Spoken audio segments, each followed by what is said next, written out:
ቆይ ዞን መኪናዬ እንዳነካ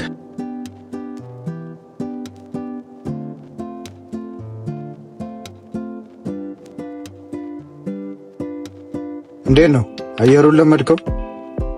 አው ለምጄዋለሁ። ጊዜው እንዴት እንደሚሄድ 2 ዓመት ራሱ የቆዩ አይመስልም። በዛ ጊዜ ያሳለፍናቸው የጓደኝነት ጊዜ መቼም አይረሱኝ። አዎ ልክ ነህ። ብዙ ነገር አሳልፈናል። ናቲ እዛ ሆኜ ስደውልለት ስልኩ አልሰራም ማለት በሰላም የናቲን አልሰማህም እንዴ? አልሰማሁም። ምን ሆነ? አልሰማህም ማለት ነው።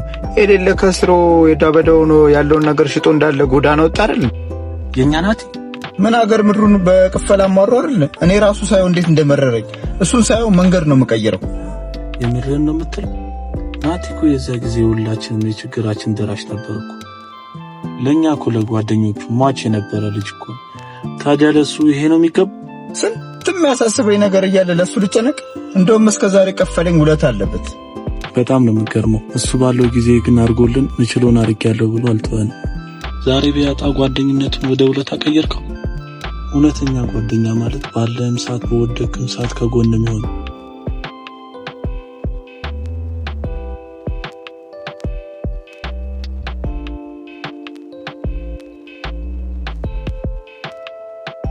ነገም በወድቅ እንደሱ እንደምታረገኝ አልጠራጠርም። ያንተም ጓደኝነት እዚህ ጋር ይቆም። በጣም ነው ማዝነው። አረ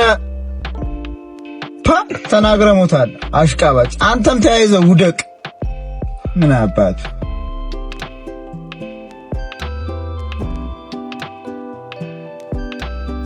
ሆዴን ቢረቢለማ ልብህን ጨጋት ቢሰማ አላፊ ነው ነዋዛ ለሰው መጥፋታችን ገዛ ከሌለ ማመን ነበር ያቃተኝ። ታወራኛለህ ብዬ አላሰብኩም ነበር። ተው ጓደኛዬ፣ እንዴት እንደዛ ትላለህ? እኔ እኮ መምጣትን ሰምቼ ነበር። ትናንትና ሱ ቤት ስገባ አይቼ ነበር፣ ግን ታወራኛለህ ብዬ አላሰብኩም ነበር። ምን እንደመጣው አይተኸኝ ነው ዝም ያልከኝ? አዎ ያለኝ ጊዜ እንዳለ እንደ ንቦሮኝ የነበሩት ሁሉ ያጣው ጊዜ እንዳለ እንደ ዝንብ ያባሩኝ ጀመር። አንድ የሚፈልገኝ ሰው እንኳን የለም። በቃ አንተም እንደነሱ የምትሆን ነበር የመሰለኝ። እኔ መቻወቅ ዛሬ ገና መስማቴ እኮ ነው። ለዛ እኮ ነው ስፈልግ ያገኘው። አይተኸኝ ወደ እኔ ስትመጣ እንዴት ደስ እንዳለኝ። ሰው እንደ ውሃ ነበር ይጠማኝ። በቃ እሺ አታልቅስ።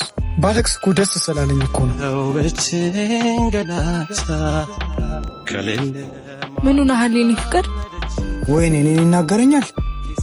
የውላ ጊዜ ስንት ነገር አድርጌለት ዛሬ መጥቶ ውለታ ምናምን ትላለህ ብሎ እኔን ይናገረኛል። ማን ነው? አንድ አሽቃባጭ አቤል የሚባል አለ፣ የበፊት ጓደኛችን ነው። እሱ እኮ ነው እንደዚህ የሚናገረኝ። እሱ እስከ ዛሬ የት ሄዶ ነው ዛሬ እንደዚህ የሚልህ? እድሜ ለእህቱ ይበል ውጭ ወስደው ነበር።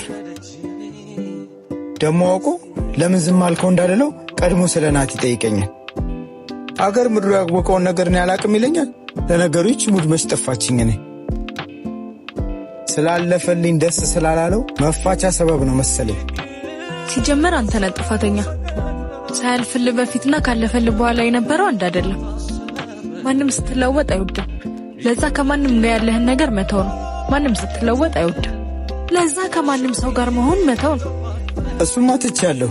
ያው ከውጭ ስለመጣ ኬፍ ልበለው ብዬ ነው እንጂ እኔ ከማይመጥነኝ ሰው ጋር መዋል ትቻለሁ። በጆል መልካም ውለታ ስለሰው በችንገላታ ከሌለ ማናለ ደጅ ኪስነ ቅርብ ወዳጅ አበላ ሮሮሻ በጣም ስላራበኝ። አረ ችግር የለውም ካነሰ ይጨምራል። እሺ ብሮ ኤላ ጉርስ ሆዴን ቢረቢለማ ልብህን ጨጋት ቢሰማ አላፊ ነው ነዋዛ ለሰው መጥፋታችን ገዛ። በደም ጠግበሃል አይደል? አንተ ደግሞ ባልጠግብ ጨምራልልህም ነበር እንዴ? ሼም ከያዘ ብዬ ነው። አረ ለምን ይዘኛል? በጣም ነው የጠገብኩት። ደሞ ስጋ እንዴት አምሮኝ እንደነበረ በስንት ጊዜ እኮ ነው የበላሁት። በቃ ከዚህ በኋላ እንዲሰለች አደርጋለሁ። ይሄው እድሜ ላንተ አምሮቴን ሁላ ወጣህልኝ። ቆይን ያልገባኝ በምን ምክንያት ነው ነገሮቹ እንዲቀየር ያሉት? መቼም ታውቃለህ አባቴ ከሞተ በኋላ ያወረሰኝ ሱቅ ለተወሰነ ዓመት በደንብ ሰራ ነበር። ግን ከሆነ ጊዜ በኋላ ምን እንደሆነ አላውቅም ኪሳራ ውስጥ ገባው። በቃ በዛ ሰዓት ዳግም ለመነሳት ያግዙኛል ያልኳቸው ሰዎች በሙሉ ጀርባቸውን ሰጥተው ይበልጥ እንደወድቅ አደረጉኝ። እሱ ይቅር ጓደኛችን በስቤ እንኳን ተቀየረብኝ። ፍቅር ወይ ብታይ ኦንላይን ላይ የሆነ ሂውማን ሄር አይቼ ወድጄው ልሞት ነው። ብትገዛልኝ ደግሞ በጣም ነው ደስ የሚለኝ። ደግሞ እኮ ትንሽ ነው 30,000 ብር ብቻ ነው። ምን ችግር አለ ደግሞ ላንቺ? ይሄንን ለጊዜ ሰላም ነው በስ ሰላም ነው። ስደውልልህ እኮ ስልክ አታነሳም። ትንሽ ስራ በዝቶብኝ ነው ለዛ ነው። ያልኩህን እንዴት አረክልኝ? ብታይ ምንም አየር የለም፣ አየሩ ተመቷል። እኔ ራሱ ብር በጣም ነው የምፈልገው። ለራሴም ግራ ገብቶኛል። እሺ ምን እናደርገው?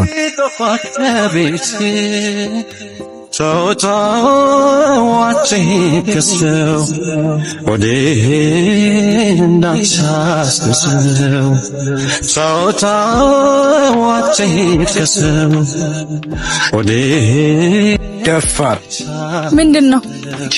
50,000 ብር አበድረኝ እኮ ነው የሚለው። በዛ ላይ በጣም ኪሳራ ላይ ነው። በኋላ ባይሰጠኝስ? ኧረ ተይው ፍቅር።